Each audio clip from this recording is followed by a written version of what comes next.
on these YouTube clips and the media report, the Home Secretary of UK, on 16th of June 2010, she passed an exclusion order against me. And the next day, 17th of June, the Deputy High Commissioner of Britain in Bombay, on the 17th of June, they revoked and cancelled my visa. I had a valid 5 years multiple entry visa to UK, which was issued on the 15th of July 2008, valid till 15th of July 2013. I have been coming to UK since the past 20 years. I have come several times and for lecture tours several times. I had a valid multiple entry 5 years visa which had come twice before, in 2008, 2009, which was cancelled without giving me a fair hearing. I think this is an attack on freedom of expression as well as on human rights. Charles Farr, who is the Director General of the Office of Security and Counter-Terrorism, he was not in favor of this exclusion order. And he wanted me to reach to those Muslims who he felt the government could not reach.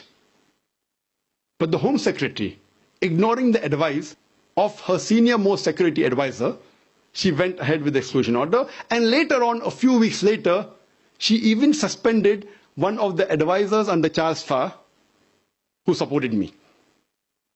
I personally have more faith in the judicial system rather than the political system of my country, India, as well as the country of UK.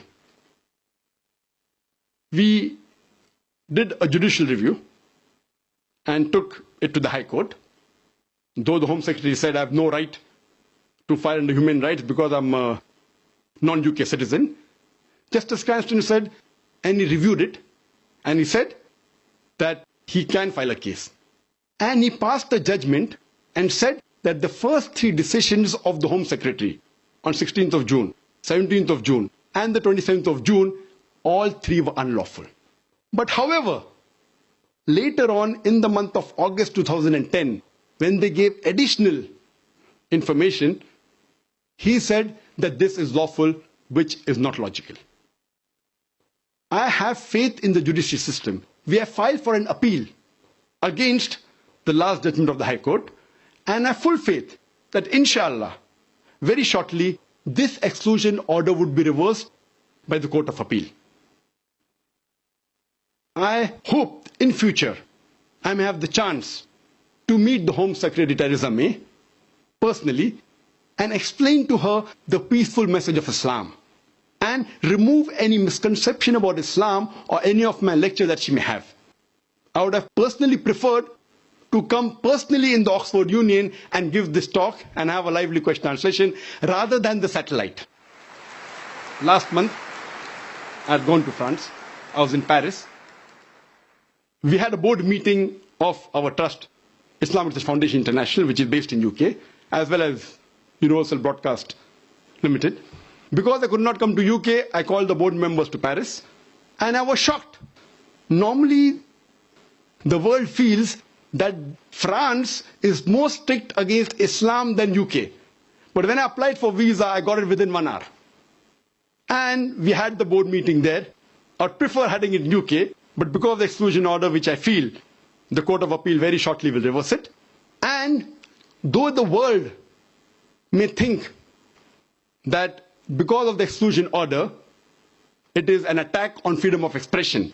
But I would like to thank the Oxford Union that even though an exclusion order has been passed on me, yet they permitted this debate or this lecture for the question and answer session. I would like to thank the Oxford Union, especially the President, Mr. James Langman, for being bold and agreeing to have this lecture.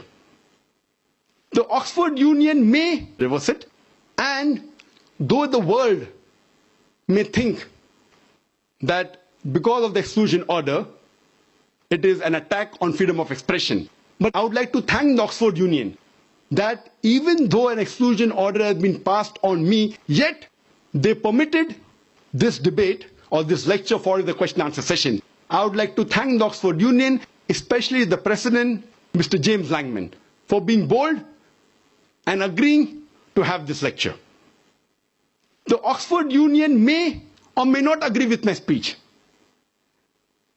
They may like my talk or may not like my talk. What I appreciate is that they are really people who promote freedom of expression.